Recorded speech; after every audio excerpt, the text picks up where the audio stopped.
Bom, Sérgio, em primeiro lugar, eu agradeço muito essa apresentação, mas eu agradeço ainda mais por essa viagem, né, para minha esposa, para mim, tornar tudo isso possível. É nossa primeira vez no Brasil. Nós viemos não exatamente aqui, mas fomos ao Rio há 16 anos atrás. Mas é ótimo voltar e é ótimo também ver a sua cidade maravilhosa. Tivemos a chance de andar por aí ontem e o Sérgio nos levou ali nas partes melhores da cidade e chegamos a essa fundação hoje. Eu realmente aprecio, senhoras e senhores, o seu interesse na Rússia e os seus assuntos políticos, né, assuntos que realmente estão impactando o mundo de maneira diferente da União Soviética, claro. Mas eu também aprecio esse timing dessa sessão. Só ontem, o senhor Putin foi inaugurado novamente como presidente. Eles falam de coroação. Realmente parece uma coroação, né? Eu acho que o senhor Putin acha, né? Mas realmente é uma afirmação bastante interessante. Eu não me lembro quantas pessoas que se lembrariam da Constituição da Alemanha, que adotou o Weimar. E o primeiro artigo dizia que das Deutsches Steinrepublik. Então, se eu fosse fazer uma tradução assim, livre, eu diria que a Federação Russa é uma monarquia. Eu acho que esse deveria ser o primeiro artigo, né, da Constituição Russa. Mas isso, novamente, é só um detalhe, né? Conforme falamos agora, os russos estão tomando uma decisão, que eu acho que já foi tomada, para aprovar o Dmitry Medvedev como o primeiro-ministro, né, para mais um mandato. E o governo vai ser formado novamente, não tem nenhuma surpresa aí, né? Vai ter um pouquinho de rotação, né? Vai ter uma substituição aí de ministros, mas não é uma coisa que é muito crucial nesse momento. Então, a continuidade, ao invés da mudança, é o nome do jogo agora, por enquanto. Mas, novamente, você está lidando com um país muito especial na Rússia. Não é um país que muda os seus líderes a cada 6 anos ou a cada 4 anos, através das urnas. É um país que as pessoas mudaram tudo, né? Isso 2 vezes dentro de 100 anos. Então, eles acabaram com o Estado. Infelizmente, ele desmoronou em cima de suas cabeças. Isso foi em 1917, depois de novo em 1991. Então, não é um país onde a mudança não acontece, mas ela acontece de maneira irregular. E toda vez que ela acontece, as pessoas acabam dando às autoridades pouco aviso prévio, não é? Sobre as coisas que vão mudar. Então, realmente é um país importante, interessante, que com certeza está entrando novamente no palco mundial como sendo um player importante, né? Um ator importante. Eu diria que não é negligenciável, né? Não que seja tão importante. O Sérgio falou sobre o meu livro, né? Será que o Ocidente deve temer a Rússia? Eu achei difícil responder ao título desse livro, que não foi meu, porque eu não sabia quem que éramos nós, né? Nós devemos temer. Será que alguém que... Eu, por exemplo, moro em Moscou, eu nasci, cresci em Moscou. Eu tenho medo, né? Mas é um tipo de medo diferente, né? Comparado com quem está fora. Mas mesmo assim, o editor britânico insistiu com esse título e normalmente os títulos são privilégio das pessoas que publicam, não é? Se for um artigo ou se for um livro. Então, eu aceitei. Mas se eu fosse resumir essa resposta do livro, né, em uma frase, eu dizia assim, não, você não deveria temer a Rússia, mas você deveria tratá-la com cuidado, talvez com muito cuidado. E essa seria a resposta. Mas eu não vou discutir esse fator de medo agora, a não ser que vocês queiram que eu faça isso na segunda parte ali da minha palestra. E pediram para eu falar mais ou menos uns 40 minutos, que não tem problema, mas o que eu realmente gosto é a interação com vocês e entendendo quais são os seus interesses, quais são as suas preocupações e quais as mensagens que eu deveria levar comigo ao voltar para a Rússia no domingo. E o meu plano é falar sobre 3 questões. Uma seria como é que a Rússia está hoje, onde é que ela está nesse mapa global. Nós sabemos onde ela está, mas a coisa interessante é que a configuração geopolítica muitas vezes está mudando, né, diferente da parte geográfica. E onde que pode estar a Rússia daqui a 5 ou 10 anos, né? Essa é a primeira parte das perguntas. A segunda parte vai ser mais diretamente para responder o título da apresentação de hoje. Quais são os recursos ali desse confronto Rússia-Estados Unidos e para onde vamos a partir daqui? Qual seria a probabilidade ou a possibilidade, qual seria o resultado daqui a alguns anos? E, por último, como que as relações da Rússia estão em relação ao mundo não ocidental, diferente da União Soviética? Então, essas são as 3 principais questões que eu vou discutir na minha palestra. Então, onde é que a Rússia está hoje?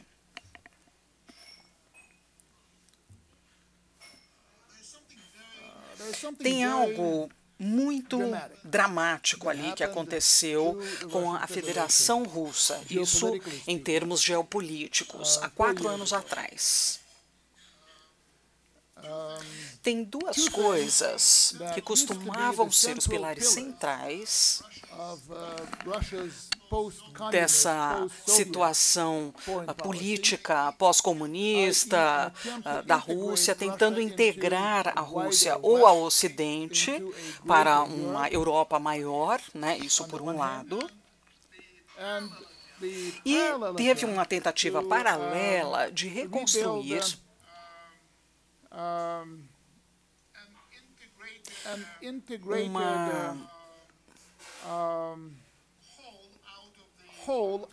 uma situação do que restava ali da União Soviética.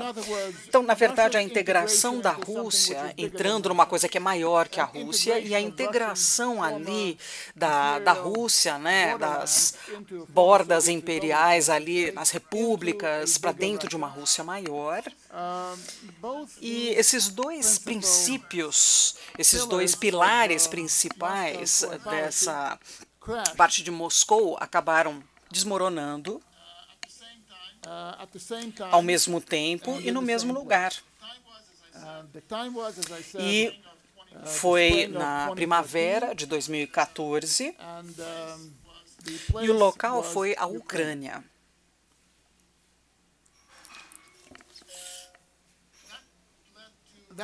E isso levou a um vácuo principal ali na Rússia, na política estrangeira da Rússia. E isso tornou a posição mundial da Rússia bastante incerta, porque durante um bom tempo antes disso, os líderes russos, inclusive o Sr. Putin, eles estavam jurando que não haveria confronto com o Ocidente e a União Soviética anterior seria convidada a cooperar de maneira mais próxima. E, de repente, todas essas coisas foram jogadas da janela. E se me perguntarem onde é que a Rússia está hoje, geopoliticamente, eu diria que é ao norte da Eurásia. Isso significa duas coisas. Uma é que o país não está nem no Ocidente nem no Oriente, está ao norte, isso não só climaticamente falando. E, em segundo lugar, é que a ótica da geopolítica russa foi alterada. Ao invés de focar muito no Ocidente, na Europa e, por extensão, nos Estados Unidos, a Rússia está focando mais em si mesma. E se tivesse um pivô, foi um pivô não para a Ásia, depois de 2014, para si mesmo esse olhar. E você tem, por um lado,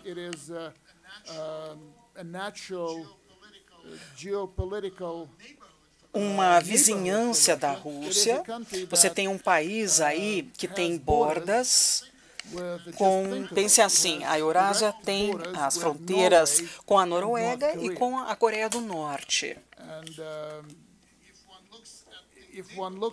E se nós olharmos para a vizinhança, precisamos incluir toda a Ásia, o Oriente Médio, a Europa, como parte ali dessa vizinhança de terras, mais o Oceano Atlântico, o Pacífico e também os mares ali do Atlântico. E tem uma outra coisa que também mudou. Não é só um país que ocupa essa posição no mundo, é um país que, como parou de ser um império e parou de ser uma superpotência, isso há muito tempo, né, quase que um século atrás, ele está ali sozinho. Esse país não tem aliados que vale a pena falar, não no sentido ali dos Estados Unidos, que tem seus aliados, ou que a União Soviética, né, os aliados que ela tinha, e é um país também que está em trânsito de ser um império, está se tornando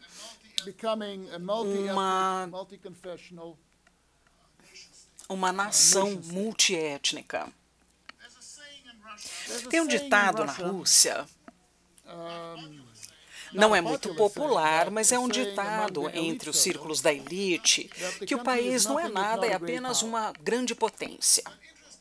Mas o significado do que seria uma grande potência já mudou dramaticamente. Até o final ali da Guerra Fria, uma grande potência, e por extensão, né, uma superpotência, seria um país que poderia se impor em relação aos países menores, ou potências menores, ou não tão grandes, e levá-las para uma zona ali de política externa. Agora, a definição de hoje, na minha opinião, isso em termos operacionais, quando os russos falam sobre si mesmos, sobre o país sendo maravilhoso, em termos de uma potência grande, não país grande. O país não, a Rússia não é um país grande, né, para muitos dos seus cidadãos.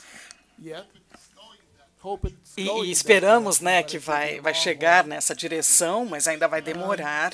Mas é uma grande potência hoje, no sentido de não deixar ninguém, inclusive o país maior do mundo, se impor na Rússia. E isso carrega um preço bastante alto, né, no caso da Rússia. E o senhor Putin, que acabou de começar seu novo mandato presidencial, que vai até 2024, ele essencialmente se concentra em duas coisas. Uma seria manter o país em um pedaço só, e a segunda coisa é restaurar a posição da Rússia como uma grande potência, uma principal potência mundialmente falando. Então, quando você olha para os desenvolvimentos ali na Ucrânia, eu posso discutir os detalhes da Ucrânia, eu não tenho uma sessão especial dedicada à crise na Ucrânia, mas nós até podemos discutir mais tarde os desenvolvimentos na Ucrânia, a intervenção russa na Ucrânia, inclusive a intervenção militar na Ucrânia, e também a intervenção militar da Rússia, que é bastante clara na Síria, são elementos dessa restauração desse status de potência da Rússia. E isso eu acho que responderia àquela pergunta de onde está o país hoje, mas não para onde ele vai. Quando eu olho para frente, vamos dizer daqui a 5 anos, talvez daqui a 10 anos, eu percebo questões bastante sérias.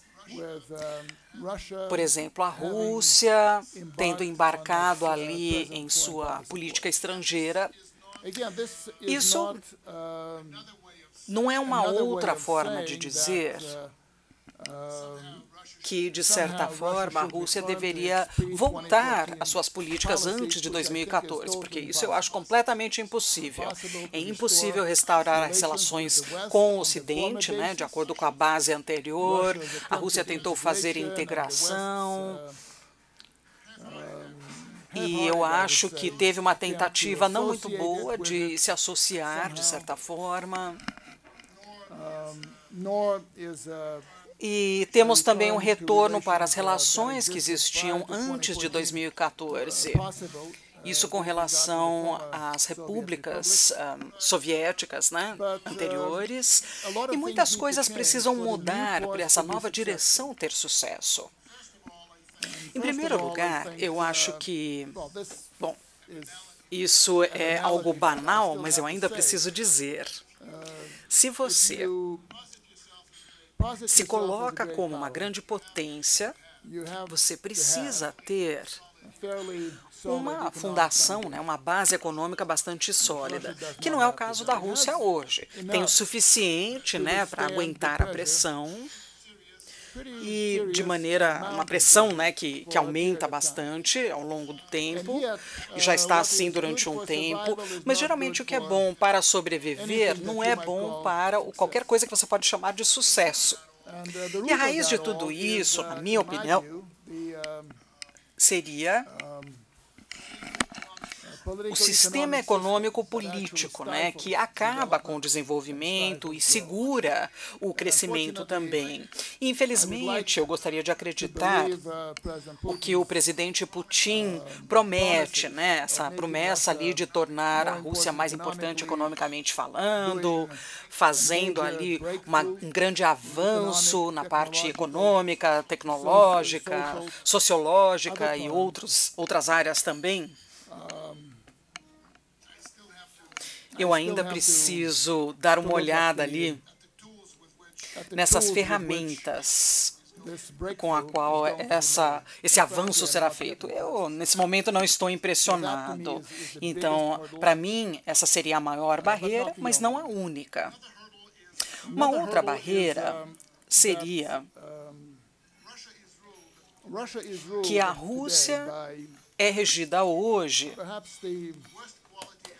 pela elite de pior qualidade, pelo menos que eu me lembre. É uma elite que atende a si mesma, tem um pensamento muito estreito e utiliza o país mais ou menos como uma fonte de renda e esconde o seu dinheiro externamente junto com as famílias e as crianças que vão para universidades no Ocidente e depois eles se encontram como estranhos na Rússia. E isso eu acho que vai ter que mudar de certa forma antes do país realmente tomar um passo para frente no seu desenvolvimento. E é claro que você também tem o sistema político e ideológico que não é inspirador. Realmente, infelizmente. Existe um cinismo crescente em relação ao sistema político. Não é que ele esteja desmoronando ou que ele é instável. Como eu disse, ele não é inspirador. Então, essas são as coisas que eu vejo como sendo problemáticas para a Rússia conseguir atingir a posição no mundo que ela acredita merecer. Mas eu provavelmente concordo com a posição geopolítica da Rússia, com o seu trânsito de um império anteriormente para o estado de uma nação. E, novamente, como eu disse, eu não acredito que nós simplesmente podemos voltar aonde estávamos antes de 2014. Agora, deixa eu falar um pouquinho sobre esse confronto entre Estados Unidos e Rússia. Se você me perguntar sobre as fontes desse confronto, eu, na verdade, chamo isso de confronto. Na verdade, eu falo a palavra confronto com cuidado, porque isso é como se fosse a Guerra Fria. É diferente, nós vamos discutir isso daqui a pouco, mas é algo muito sério e de grande escala. Então, as fontes desse confronto, existem duas fontes. Uma seria esse embate entre o que eu chamaria de excepcionalismo dos Estados Unidos e o DNA da Rússia, né, o DNA político. A Rússia, isso é sobre o fator de DNA, essa elite russa, né? Eu acabei de criticá-los, mas isso não é uma crítica que cobre ali tudo o que eles defendem. Tem certas coisas que, na minha opinião, são realmente, ou devem ser respeitadas e devem ser levadas à frente com uma elite nova. Essa elite russa, eu acho que é especial e única em sua rejeição de liderança de uma pessoa de fora. Então, a Rússia simplesmente não aceitaria uma autoridade acima dela mesma. E eu acho que isso que realmente foi a barreira em relação à integração da Rússia no Ocidente, porque essa entrada teria que ser comprada aceitando essa liderança dos Estados Unidos. Tudo o resto eu acho que teria seguido, né? Democracia, direitos humanos, a economia de mercado e muitas outras coisas. Mas primeiro você precisa aceitar a liderança. E para a elite, que está muito... Que, na verdade, tem uma ideologia central de não estar abaixo de ninguém, né? E isso foi um problema para eles. E os russos, eles exigiram alguma coisa que os Estados Unidos nunca, mas nunca mesmo teria dado a ela. E isso era um status ali de co-igualdade, né? E os Estados Unidos não aceitam ninguém como igual, não aceita a China como igual, mesmo quando a China se tornar maior economicamente, mesmo quando a China passar os Estados Unidos, né, em outras esferas importantes, e com certeza é o mesmo caso da Rússia. Então a tragédia, ou uma das tragédias de ter, né, essa relação ali dos Estados Unidos e Rússia, ou nessa relação Estados Unidos-Rússia, nesse confronto que existe, é impossível você tentar achar, até conceber um compromisso de que os dois lados realmente vão concordar com alguma coisa. Então, isso é uma das duas fontes de confronto, e a outra fonte de confronto seria mais... Na verdade, é mais paroquial, se é que podemos dizer isso. Talvez mais enraizada ali na natureza das relações internacionais. Tem um grande padrão de comportamento que, basicamente, estipula que depois de uma guerra, né, depois de uma grande guerra, e a Guerra Fria realmente foi um grande conflito,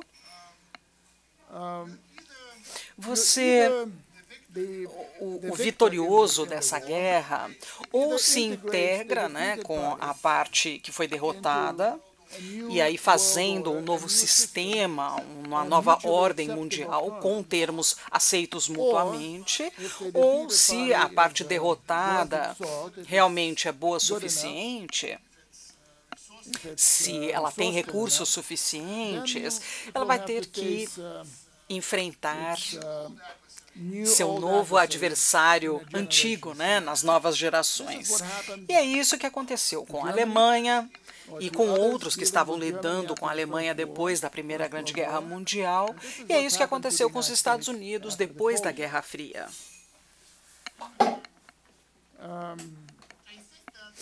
Eu acho que... Deixa eu colocar em outras palavras. Eu estava pensando em erros que foram feitos pelas duas partes, isso no período de cooperação, entre período depois da Guerra da Crimeia e a crise que surgiu. E geralmente eu culpo o Ocidente, especialmente os Estados Unidos, por não estar muito... não ser muito bom em relação à Rússia. E eu acho que essa culpa, de repente, está correta, né? Esse erro analítico, né, que os Estados Unidos fez, foi que a Rússia iria entrar num declínio maior, e o declínio seria o futuro da Rússia, e você não precisa se preocupar muito com esse país, não precisa investir muito nesse país, porque amanhã ele será mais fraco do que ele é hoje, e o dia depois vai ser ainda mais fraco do que vai ser amanhã. E se essa for a trajetória que você tem na sua mente, então para que se preocupar? Mas...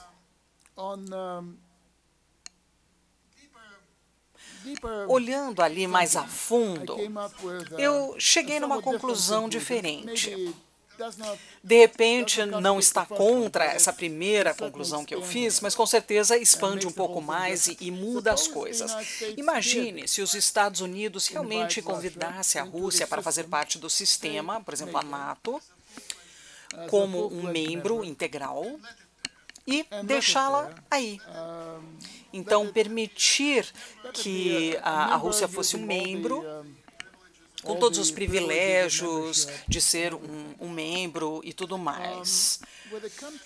O país que é regido pela elite, com o DNA que eu descrevi, provavelmente isso teria significado que durante uns 2 anos a Rússia teria ficado sentada ali quietinha, aceitado ali a direção dos Estados Unidos, e depois de uns 2 anos começaria ali a ter um declínio pequeno. E depois iria criar alianças, aquelas alianças atlânticas, assim como ela construiu, né, com a França e com a Alemanha em relação à invasão dos Estados Unidos. E se tivesse acontecido dentro da NATO, aí a estabilidade dessa aliança teria estado em risco. Então, de certa forma, foi muito inteligente dos Estados Unidos não permitir que a Rússia, né, fosse parte da NATO, né, que na verdade em português é OTAN, não é? Isso teria realmente resolvido a questão.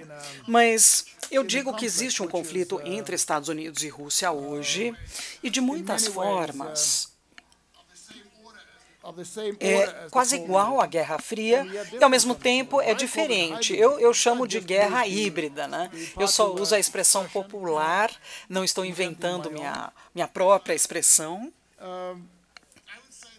Eu diria que, utilizando essa analogia da Guerra Fria e não uma descrição nova, seria algo errôneo, porque você estaria olhando para as coisas, ou pedindo, né, para as coisas acontecer, e elas não aconteceriam, porque o mundo mudou dramaticamente, né, nos últimos 30, 40 anos, e você vai perder as coisas novas, porque, novamente, o mundo já mudou dramaticamente. Não existe ideologia, pelo menos do lado russo. Você pode até dizer que os Estados Unidos ainda é orientado por pela ideologia democrática liberal. Eles estão tentando fazer da Rússia ali um inimigo ideológico. Eu não concordo muito, eu não acho que as práticas do governo russo, qualquer coisa que você queira dizer sobre o governo, seria uma ideologia. Agora, por outro lado, é bastante assimétrico, não existe um equilíbrio aí. A Federação Russa é muito pequena comparado com os Estados Unidos na maior parte das medidas. E é interessante que esse novo conflito, essa guerra híbrida, está sendo colocada em lugares comuns, estão se tornando campos de batalha. Antes, no confronto, tinha ali uma corrente de ferro, tinha o muro, e as pessoas não passavam pela cortina, nem pelo muro de Berlim. Agora, no mundo de hoje, você pode entrar nos negócios de qualquer pessoa sem sair da sua mesa. E isso é uma qualidade completamente nova. Esse novo conflito também não está centralizado. A Guerra Fria era aquela coisa central, era a questão central ali das relações internacionais, e isso durante décadas. Agora, esse conflito entre Estados Unidos e Rússia, na verdade, está fora do centro. Ele é ativo, ele é perigoso de muitas maneiras, mas não é o que está acontecendo ali no centro do palco. Mas faz parte do que está acontecendo, faz parte do palco, faz parte dessa mudança na ordem do mundo.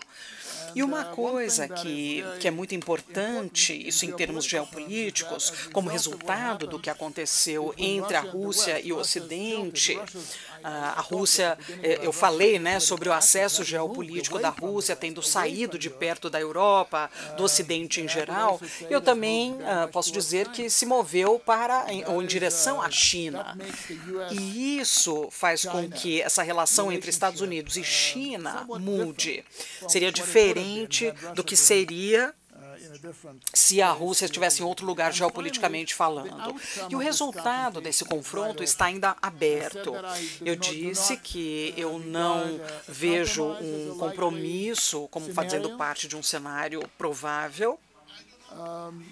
Eu não acredito, mas eu acho que a abordagem dos Estados Unidos não tem nenhuma política, não tem nenhuma estratégia também, mas eu acho que a abordagem, com certeza, tem a ver com manter mais e mais pressão na Rússia, economicamente, financeiramente, para que ela quebre sob essa pressão.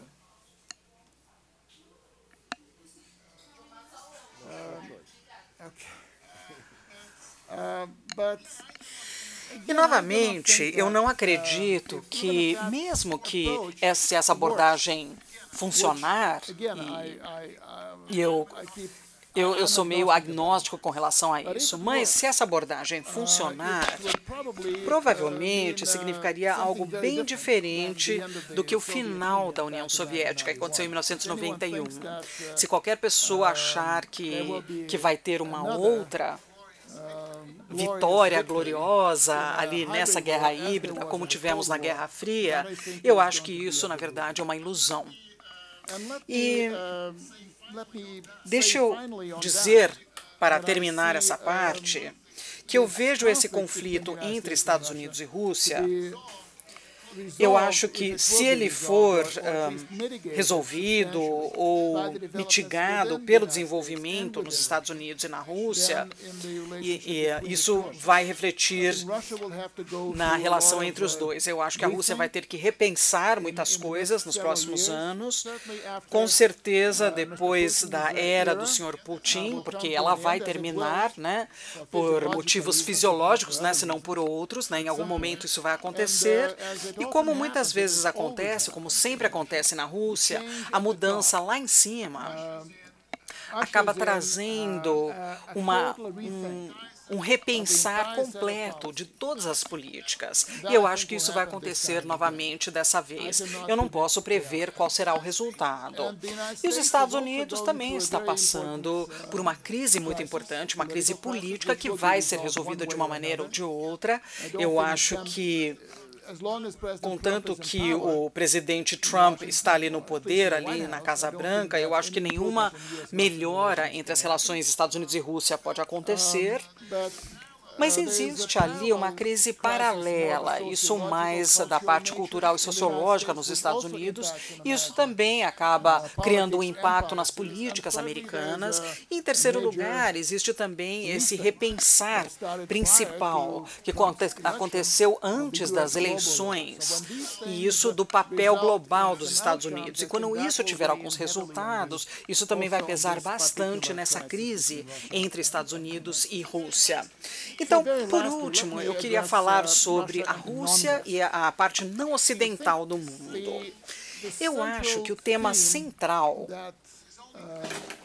que só está surgindo é que a Rússia está se vendo como parte do não Ocidente. Costumava ser o Oriente do Ocidente, né, durante muito tempo historicamente. E isso está se transformando no oposto, né? Seria o Ocidente do Oriente, né, com relação à Europa. Está indo mais próximo aos países não ocidentais e a sua distância para os países ocidentais está crescendo. Mas, como eu disse, isso é apenas uma visão que está surgindo, é um padrão que está surgindo, um padrão de pensamento, porque para muitas pessoas ainda é a Rússia, você tem a parte europeia, e a Rússia e a Europa lutando contra outros países ali no Ocidente, para ter uma posição ali no sistema ocidental. Então, existe uma ambivalência aí, em algum lugar. E eu acho que a principal tendência seria em relação a uma Rússia não ocidental. E uma outra questão que eu gostaria de discutir é que a China se tornou grande parceiro da Rússia. É a maior economia do mundo, que não impõe, pelo menos não tem restrições ali nas relações econômicas com a Rússia. O problema com os Estados Unidos, essas sanções impostas pelos Estados Unidos, não é a questão das sanções per se. Na verdade, é a mensagem que elas trazem. E a mensagem, para mim, está muito clara. Algo assim, se você quiser lidar com a Rússia, de repente você vai ter que lidar com os Estados Unidos da América também. Então pense de novo. E isso é poderoso, isso é muito poderoso. E eu acho que isso é algo que a Rússia vai achar difícil de se adaptar e difícil de lutar contra, mas é a posição em que estamos. Não é que a China está se tornando parceira sênior ali da Rússia, eu acho que no DNA russo não importa se você vai aceitar ou se você vai rejeitar os Estados Unidos da América, como parceiro sênior, ou se é que é a China. Isso se aplica a qualquer um. Antes era a Alemanha, antes era a França, e agora se aplica aos Estados Unidos, de repente vai também se aplicar à China. Eu acho que esse é o caso. E eu acho que eles entendem isso também. E a fórmula atual dessas relações russas, apesar dessa desigualdade em relação à simetria entre os dois, é o seguinte, eles nunca foram contra, mas não estarão juntos sempre. E isso significa que em questões básicas, eles estão juntos, por exemplo, na ordem global, no posicionamento dos Estados Unidos, mas a China não reconhece as ações da Rússia na Ucrânia, não dá apoio a isso, e a Crimeia não é reconhecida como parte da Rússia. A Rússia não reconhece o que os chineses estão querendo ali no mar, e eles concordaram não lutar em relação a essas questões. E eles estão lidando com isso, assim como o que aconteceu com o Vietnã, eles conseguiram conseguiram ver as suas diferenças, né? Lidar com as suas diferenças. Eu acho que esse é o ponto forte da relação com a China. E a Rússia, pelo menos verbalmente, está investindo muito mais capital político em instituições não ocidentais e parou de ser tirada do G8.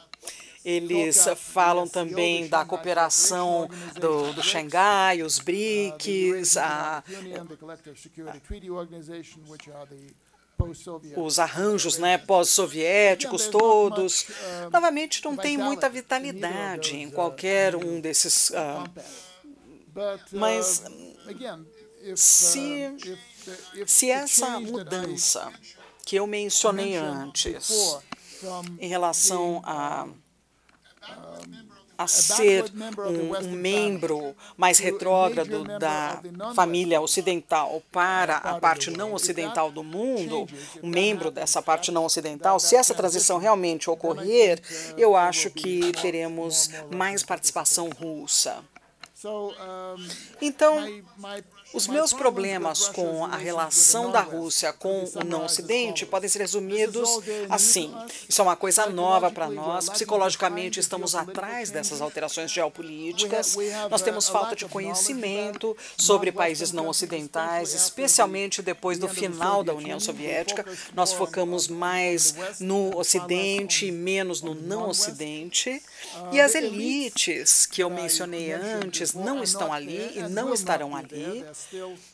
Ainda estão olhando ali para o Ocidente, as elites no comando e a oposição também, as elites intelectuais.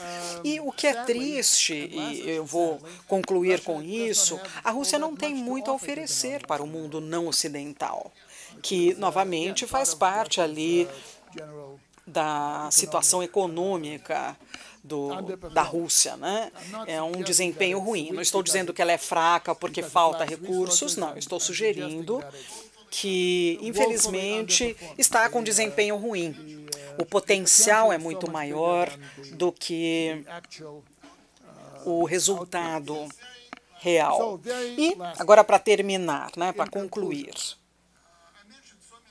eu falei de tantos problemas na Rússia, mas deixa eu dizer que tem poucos países no mundo que experimentaram tantas catástrofes como o caso da Rússia no último século. É inacreditável. Estamos falando sobre dezenas e milhões de pessoas, e muito disso foi infligido pela população mesmo, mas é um país, né, que passou por guerras, por revoluções, guerras de classe, e depois também mudança de comunismo para o capitalismo.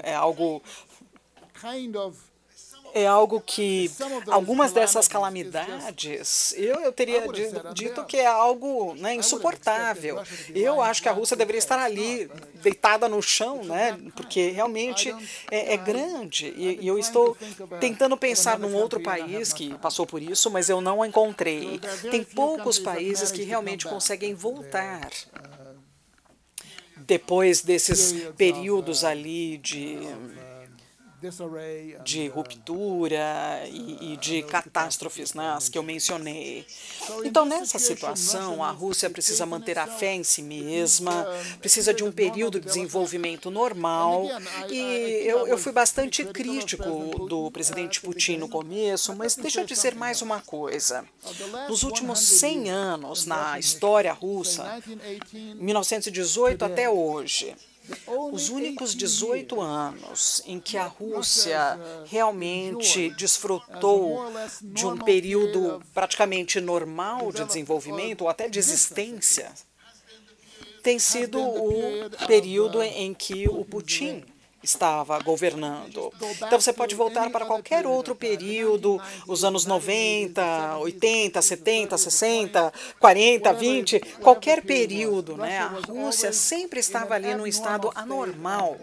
E o único período onde o país conseguiu, é claro que tem as limitações políticas, tem as limitações sociais, tem muita coisa, eu sou muito crítico em relação a isso, mas tem tido uma evolução normal de um país. O país conseguiu respirar normalmente e aproveitar a vida, viver normalmente, e a Rússia nunca foi tão livre quanto tem sido nos últimos 18 anos. Mas as políticas da Rússia, inclusive a sua política estrangeira, o senhor Putin ele foi muito inteligente em várias coisas, mas ele foi não estratégico ali nas relações políticas. Ele foi muito ágil taticamente, operacionalmente, mas a estratégia, infelizmente, não existe aí. No futuro, nós esperamos que a Rússia seja mais estratégica. E, por último, porém não menos importante, eu vou sempre enfatizar esse ponto, a Rússia precisa de uma elite moderna. Eu não sei onde nós vamos conseguir isso, eu não sei como substituir o que nós temos. Vocês estão no lugar errado, não é isso? Por que eu não paro por aqui, então?